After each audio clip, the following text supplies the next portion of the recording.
ये साप्ताहिक बाइबल का उपदेश Plainfield Christian science church independent से है, जो प्लेनफील्ड, न्यू जर्सी, अमेरिका में है। अधिक जानकारी के लिए कृपया हमारी वेबसाइट पर जाएं www.plainfieldcs.com। आपके ध्यान के लिए ये पाठ रविवार 25 सितंबर 2022 के लिए है। मजमून: वास्तविकता। स्वर्णपथ: ग्रंथियों। परमेश्वर ही है जिसने कहा कि अंधकार में से ज्योति चमके, और वही हमारे हृदयों में चमका कि परमेश्वर की महिमा की पहचान की ज्योति यीशु मसीह के चेहरे से प्रकाशमान हो। उत्तरदायी ध्यान। ग्रंथियों। तुम्हारा विश्वास मनुष्यों के ज्ञान पर नहीं, परंतु परमेश्वर की सामर्थ पर निर्भर हो। परंतु जैसा लिखा है, जो आंख ने नहीं देखा और कान ने नहीं सुना और जो बातें मनुष्य के चित्त में नहीं चढ़ी, वही हैं जो परमेश्वर ने अपने प्रेम रखने वालों के लिए तैयार की हैं। परंतु परमेश्वर ने उनको अपने आत्मा के द्वारा हम पर प्रकट किया, क्योंकि आत्मा सब बातें वरन परमेश्वर की गूढ़ बातें भी जांचता है। मनुष्यों में से कौन किसी मनुष्य की बातें जानता है? केवल मनुष्य की आत्मा जो उसमें है। वैसे ही परमेश्वर की बातें भी कोई नहीं जानता, केवल परमेश्वर की आत्मा के। परंतु हमने संसार की आत्मा नहीं, परंतु वही आत्मा पाई है जो परमेश्वर की ओर से है, कि हम उन बातों को जाने जो परमेश्वर ने हमको दी हैं, जिनको हम मनुष्यों के ज्ञान की सिखाई हुई बातों में नहीं, परंतु आत्मा की सिखाई हुई बातों में आत्मिक बातें आत्मिक बातों से मिला मिलाकर सुनाते हैं। परंतु शारीरिक मनुष्य परमेश्वर की आत्मा की बातें ग्रहण नहीं करता, क्योंकि वो उसकी दृष्टि में मूर्खता की बातें हैं, और ना वो उन्हें जान सकता है, क्योंकि उनकी जांच आत्मिक रीति से होती है। आत्मिक जन सब कुछ जांचता है, परंतु वो आप किसी से जांचा नहीं जाता। पाठ उपदेश बाइबल में से यकूब। क्योंकि हर एक अच्छा वरदान और हर एक उत्तम दान ऊपर ही से है और जीवितों के पिता की ओर से मिलता है, जिसमें ना तो कोई परिवर्तन हो सकता है और ना अदल बदल के कारण उस पर छाया पड़ती है। मत्ती। उस समय से यीशु ने प्रचार करना और ये कहना आरंभ किया कि मन फिराओ, क्योंकि स्वर्ग का राज्य निकट आया है। और यीशु सारे गलील में फिरता हुआ उनकी सभाओं में उपदेश करता और राज्य का सुसमाचार प्रचार करता और लोगों की हर प्रकार की बीमारी और दुर्बलता को दूर करता रहा। मत्ती। वो इस भीड़ को देखकर पहाड़ पर चढ़ गया, और जब बैठ गया तो उसके चेले उसके पास आए, और वो अपना मुंह खोलकर उन्हें ये उपदेश देने लगा, धन्य है वो जो मन के दीन हैं, क्योंकि स्वर्ग का राज्य उन्हीं का है। धन्य है वो जिनके मन शुद्ध हैं, क्योंकि वो परमेश्वर को देखेंगे। क्योंकि मैं तुमसे कहता हूं कि यदि तुम्हारी धार्मिकता शास्त्रियों और फरीसियों की धार्मिकता से बढ़कर ना हो, तो तुम स्वर्ग के राज्य में कभी प्रवेश करने ना पाओगे। तुम सुन चुके हो कि कहा गया था कि अपने पड़ोसी से प्रेम रखना और अपने बैरी से बैर। परंतु मैं तुमसे ये कहता हूं कि अपने बैरियों से प्रेम रखो और अपने सताने वालों के लिए प्रार्थना करो, जिससे तुम अपने पिता की संतान ठहरोगे, क्योंकि वो भलों और बुरों दोनों पर अपना सूर्य उदय करता है और धार्मियों और अधार्मियों दोनों पर मी बरसाता है। मत्ती। अपने लिए पृथ्वी पर धन इकट्ठा न करो, जहाँ कीड़ा और काई बिगाड़ते हैं और जहाँ चोर सेंध लगाते और चुराते हैं, परंतु अपने लिए स्वर्ग में धन इकट्ठा करो, जहाँ ना तो कीड़ा और ना काई बिगाड़ते हैं और जहाँ ना चोर सेंध लगाते हैं और ना चुराते हैं। क्योंकि जहाँ तेरा धन है, वहाँ तेरा मन भी लगा रहेगा। इसलिए मैं तुमसे कहता हूँ कि अपने प्राण के लिए ये चिंता न करना कि हम क्या खाएंगे और क्या पिएंगे, और ना अपने शरीर के लिए कि क्या पहनेंगे। क्या प्राण भोजन से और शरीर वस्त्र से बढ़कर नहीं? क्योंकि अनय जाति इन सब वास्तुओं की खोज में रहते हैं, और तुम्हारा स्वर्गीय पिता जानता है कि तुम्हें ये सब वास्तुएं चाहिए। इसलिए पहले तुम उसके राज्य और धाम की खोज करो, तो ये सब वास्तुएं भी तुम्हें मिल जाएंगी। मत्ती। और जब वो कुफरनहूम में आया तो एक सूबेदार ने उसके पास आकर उससे विनती की और कहा, हे प्रभु, मेरा सेवक घर में झोले का मारा बहुत दुखी पड़ा है। उसने उससे कहा, मैं आकर उसे ठीक करूंगा। सूबेदार ने उसे उत्तर दिया कि हे प्रभु, मैं इस योग्य नहीं कि तू मेरी छत के तले आए, पर केवल मुख से कह दे तो मेरा सेवक ठीक हो जाएगा, क्योंकि मैं भी पराधीन मनुष्य हूँ और सिपाही मेरे हाथ में हैं। और जब एक से कहता हूँ कि जा तो वो जाता है, और दूसरे से कि आ तो वो आता है, और अपने दास से कहता हूँ कि ये कर तो वो करता है। ये सुनकर यीशु ने अचंभा किया और जो उसके पीछे आ रहे थे उनसे कहा, मैं तुमसे सच कहता हूँ कि मैंने इसराइल में भी ऐसा विश्वास नहीं पाया। और यीशु ने सूबेदार से कहा, जा, जैसा तेरा विश्वास है तेरे लिए वैसा ही हो। और उसका सेवक उसी घड़ी ठीक हो गया। मत्ती। उसी घड़ी चेले यीशु के पास आकर पूछने लगे कि स्वर्ग के राज्य में बड़ा कौन है। इस पर उसने एक बालक को पास बुलाकर उनके बीच में खड़ा किया और कहा, मैं तुमसे सच कहता हूँ, यदि तुम ना फिरो और बालकों के समान ना बनो तो स्वर्ग के राज्य में प्रवेश करने नहीं पाओगे। जो कोई अपने आप को इस बालक के समान छोटा करेगा वो स्वर्ग के राज्य में बड़ा होगा। और जो कोई मेरे नाम से ऐसे बालक को ग्रहण करता है वो मुझे ग्रहण करता है। लूका। जब फरीसियों ने उससे पूछा कि परमेश्वर का राज्य कब आएगा, तो उसने उनको उत्तर दिया कि परमेश्वर का राज्य प्रगट रूप से नहीं आता, और लोग ये ना कहेंगे कि देखो यहाँ है या वहाँ है, क्योंकि देखो परमेश्वर का राज्य तुम्हारे बीच में है। मत्ती। फिर उसने अपने 12 चेलों को अपने पास बुलाकर उन्हें अशुद्ध आत्माओं पर अधिकार दिया कि उन्हें निकालें और सब प्रकार की बीमारियों और सब प्रकार की दुर्बलताओं को दूर करें। इन बारों को यीशु ने ये आज्ञा देकर भेजा कि अन्य जातियों की ओर न जाना और सामरियों के किसी नगर में प्रवेश न करना। चलते चलते प्रचार कर कहो कि स्वर्ग का राज्य निकट आ गया है।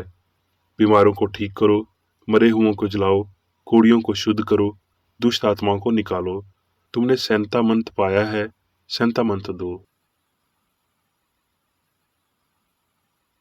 रोमियो। और हम जानते हैं कि जो लोग परमेश्वर से प्रेम रखते हैं उनके लिए सब बातें मिलकर भलाई ही को उत्पन्न करती हैं, अर्थात उन्हीं के लिए जो उसकी इच्छा के अनुसार बुलाए हुए हैं। कौन हमको मसीह के प्रेम से अलग करेगा? क्या क्लेश, क्या संकट, क्या उपद्रव, या अकाल, या नंगाई, या जोखिम, या तलवार? परंतु इन सब बातों में हम उसके द्वारा जिसने हमसे प्रेम किया है जीवंत से भी बढ़कर हैं। क्योंकि मैं निश्चय जानता हूँ कि न मृत्यु, न जीवन, न स्वर्गदूत, न प्रधानताएं, न वर्तमान, न भविष्य, न समर्थ, न ऊंचाई, न गहराई, और न कोई और सृष्टि हमें परमेश्वर के प्रेम से जो हमारे प्रभु मसीह यीशु में है अलग कर सकेगी। अब मैं मेरी बेकर रेड्डी द्वारा क्रिश्चियन साइंस की किताब विज्ञान और स्वस्थ शास्त्रों की कुंजी के साथ के साहस संबंधी अंश पढ़ूंगा। विज्ञान और स्वस्थ। स्वर्ग, सिद्धभाव, आत्मा का शासन, दिव्य सिद्धांत द्वारा सरकार, आध्यात्मिकता, आनंद, आत्मा का वातावरण। स्वर्ग एक स्थान यात्रा नहीं है, बल्कि मन की एक दिव्य स्थिति है जिसमें मन की सभी अभिव्यक्तियां सामंजस्य पूर्ण और अमर हैं, क्योंकि पाप नहीं है और मनुष्य अपने स्वयं की धार्मिकता नहीं पा सकता, बल्कि प्रभु के मन से पा सकता है, जैसा कि शास्त्र ही ये कहते हैं। स्वर्ग के लिए एक रास्ता है सिद्धभाव, और ईश्वरीय विज्ञान में मसीह हमें इस मार्ग को दिखाता है। कोई और वास्तविकता नहीं है। अच्छे ईश्वर और इसके प्रतिबिंब को जानने और इंद्रियों के दुख और सुख से श्रेष्ठ होने के अलावा जीवन की कोई अन्य चेतना नहीं है। वास्तविकता और उसके ज्ञान में होने के कर्म को समझने के लिए आपको परमेश्वर को उस सभी के दिव्य सिद्धांत के रूप में फिर से शुरू करना चाहिए जो वास्तव में है। आत्मा, जीवन, सत्य, प्रेम, एक के रूप में गठबंधन और भगवान के लिए शास्त्र के नाम हैं। सभी पदार्थ, बुद्धि, ज्ञान, अस्तित्व, अमरता, कारण और प्रभाव ईश्वर के हैं। ये उसकी विशेषताएं हैं, अनंत दिव्य सिद्धांत, प्रेम की शाश्वत अभिव्यक्तियां। कोई भी ज्ञान बुद्धिमान नहीं है, लेकिन उसका ज्ञान है। कोई सत्य सत्य नहीं है, कोई प्रेम प्यारा नहीं है, कोई जीवन जीवन नहीं है, लेकिन परमात्मा है। कोई अच्छा नहीं है, लेकिन अच्छा भगवान सबसे अच्छा है। दिव्य तत्व मीमांसा, जैसा कि आध्यात्मिक समझ से पता चलता है, स्पष्ट रूप से दिखाता है कि सभी कुछ मन है और वो मन ईश्वर है, सर्वशक्तिमान, सर्वव्यापी, स्वर्गीय, अर्थात सभी शक्ति, सभी उपस्थिति, सभी विज्ञान। इसलिए सभी वास्तव में मन की अभिव्यक्ति है। चूंकि ईश्वर सब है, इसलिए उसकी निष्पक्षता के लिए कोई जगह नहीं है। ईश्वर आत्मा ने अकेले सभी कुछ बनाया और उसे अच्छा कहा, इसलिए बुराई अच्छाई के विपरीत है, असत्य है और भगवान का उत्पाद नहीं हो सकता है। ये संदेह करना नासमझी है कि यदि वास्तविकता ईश्वरी सिद्धांत के साथ सामंजस्यपूर्ण है, यदि विज्ञान जब समझा और प्रदर्शित किया जाता है तो सभी कला को नष्ट कर देगा। चूंकि आप मानते हैं ईश्वर सर्वशक्तिमान है, इस आधार से ये इस प्रकार है कि अच्छे और इसके मधुर संगीतकारों में सर्वशक्ति होती है। ईश्वर और सच्चा विचार जीवन और प्रेम की सच्ची समझ देता है, जीत की कब्र को लूटता है, सभी पापों और भरम को दूर करता है, कि अनय मन है और मृत्यु डर को नष्ट कर देता है। क्रिश्चियन साइंस का प्रभाव उतना देखा नहीं जाता जितना महसूस किया जाता है। ये स्वयं को बोलने वाले सत्य की सिथर हल्की आवाज है। हम या तो इस उच्चारण से मुंह मोड़ रहे हैं या हम इसे सुन रहे हैं और ऊंचे हो रहे हैं। छोटे बच्चे के रूप में बनने और नए के लिए पुराने को छोड़ने की इच्छा उन्नत विचारों को ग्रहणशील करने की सोच देती है। झूठे स्थानों को छोड़ने की खुशी और उन्हें गायब होता देखने की खुशी, ये स्वभाव प्राम सिद्ध भाव को बनाने में मदद करता है। भाव और आत्म की शुद्धि ही प्रगति का प्रमाण है। धन्य है वो जिनके मन शुद्ध हैं, क्योंकि वो परमेश्वर को देखेंगे। पदार्थ के जीवन में विश्वास के तेज अनुभव, साथ ही साथ हमारी निराशा और निरंतर व्यर्थ हमें थके हुए बच्चों की तरह दिव्य प्रेम की ओर मोड़ते हैं। तब हम जीवन को दिव्य विज्ञान में सीखना शुरू करते हैं। वीनिंग की इस प्रक्रिया के बिना क्या तू खोज करके ईश्वर को ढूंढ सकता है? सत्य को स्वयं की गलती से छुटकारा देने के लिए इच्छा करना आसान है। मुर्दा लोग क्रिश्चियन साइंस की समझ की तलाश कर सकते हैं, लेकिन वो क्रिश्चियन साइंस से उनके लिए प्रयास के बिना तत्वों को चमकाने में सक्षम नहीं होंगे। इस संघर्ष में हर तरह की त्रुटि का त्याग करने और कोई अनय चेतना नहीं, बल्कि अच्छा होने का प्रयास शामिल है। भौतिक इंद्रियों के प्रमाण अक्सर होने के वास्तविक विज्ञान को उलट देते हैं और इसलिए पाप, बीमारी और मृत्यु को शक्ति प्रदान करते हुए कला का एक राज पैदा करता है। लेकिन जीवन के महान तथ्य ठीक से समझे गए त्रुटियों के इस त्रिकोण को पराजित करते हैं, उनके झूठे गवाहों का खंडन करते हैं और स्वर्ग के राज्य को प्रकट करते हैं। यही पृथ्वी पर सद्भाव का वास्तविक शासन काल है। मूर्तिकार अपनी गर्भाधान को पूर्ण करने के लिए संगमरमर को अपनी मूर्ति में बदल देता है। हम सभी मूर्तिकार हैं, विभिन्न रूपों में काम कर रहे हैं, विचारों को ढालने और तराशने का काम कर रहे हैं। नश्वर मन से पहले मॉडल क्या है?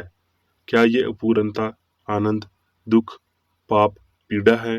क्या आपने नश्वर मॉडल को स्वीकार किया है? क्या आप उसे पुनः पेश कर रहे हैं? तब आप शातिर मूर्तिकारों और ग्रंथ रूपों द्वारा अपने काम में प्रतिनिधिव होते हैं। क्या आप अपूर्ण मॉडल के सभी मानव जाति से नहीं सुनते हैं? दुनिया इसे लगातार अपनी टिकटिकी से पहले पकड़े हुए है।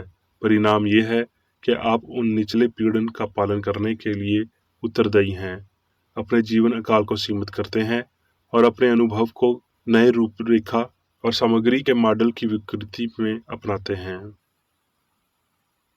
इसे ठीक करने के लिए हमें पहले अपनी टिकटिकी को सही दिशा में मोड़ना होगा और फिर उस रास्ते पर चलना होगा। हमें विचार में आदर्श मॉडल बनना चाहिए और उन्हें लगातार देखना चाहिए, या हम इन्हें भव्य और महान जीवन में कभी नहीं चुनेंगे। निःस्वार्थता, अच्छाई, दया, न्याय, स्वस्थ, पवित्रता, प्रेम, स्वर्ग का राज्य हमारे भीतर राज करे, और पाप, मृत्यु और बीमारी तब तक कम हो जाएगी जब तक वो अनंतता गायब नहीं हो जाते। आए विज्ञान को स्वीकार करते हैं, भाव गवाही के आधार पर सभी सिद्धांतों को त्यागें, अपूर्ण मॉडल और भ्रामिक आदर्श छोड़ दें, और इसलिए हमें एक ईश्वर, एक मन और एक परिपूर्ण उत्कृष्टता के अपने मॉडल का निर्माण करने दें।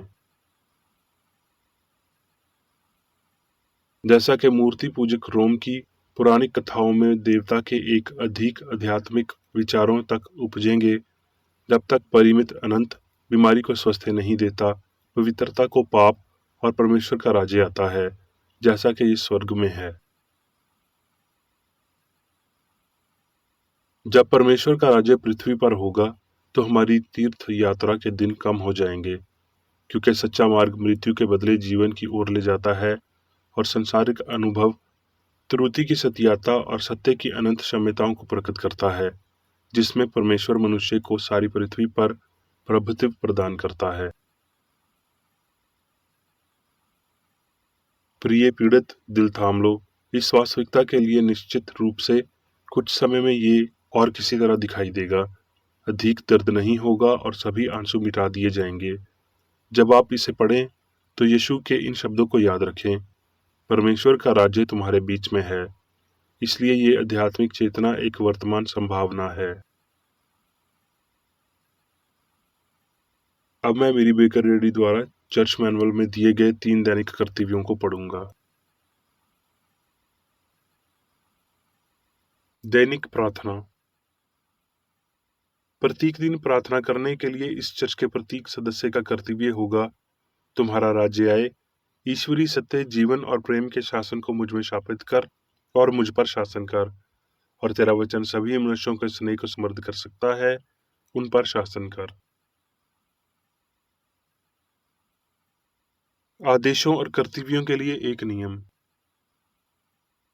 ना तो दुश्मनी और ना व्यक्तिगत लगाव मदर चर्च के सदस्यों के आदेशों और कर्तव्यों पर लागू करना चाहिए। विज्ञान में दिव्य प्रेम ही मनुष्य को नियंत्रित करता है, और एक क्रिश्चियन विज्ञानी प्यार की मीठी सुविधाओं को दर्शाता है। प्यार में डांटने पर, सच्चा भाईचारा, परोपकार और क्षमा में। इस चर्च के सदस्यों को प्रतिदिन ध्यान रखना चाहिए और सभी बुराई दूर करने, भविष्यवाणी, न्याय करने, निंदा करने, परामर्श देने, प्रभावित करने या गलत तरीके से प्रभावित होने से बचने के लिए प्रार्थना करनी चाहिए। कर्तव्य के प्रति सतर्कता।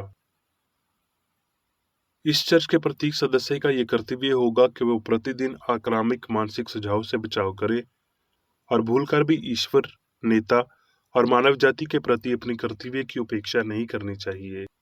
उनके कामों से उन्हें आंका जाएगा और वो उचित या निंदनीय होगा।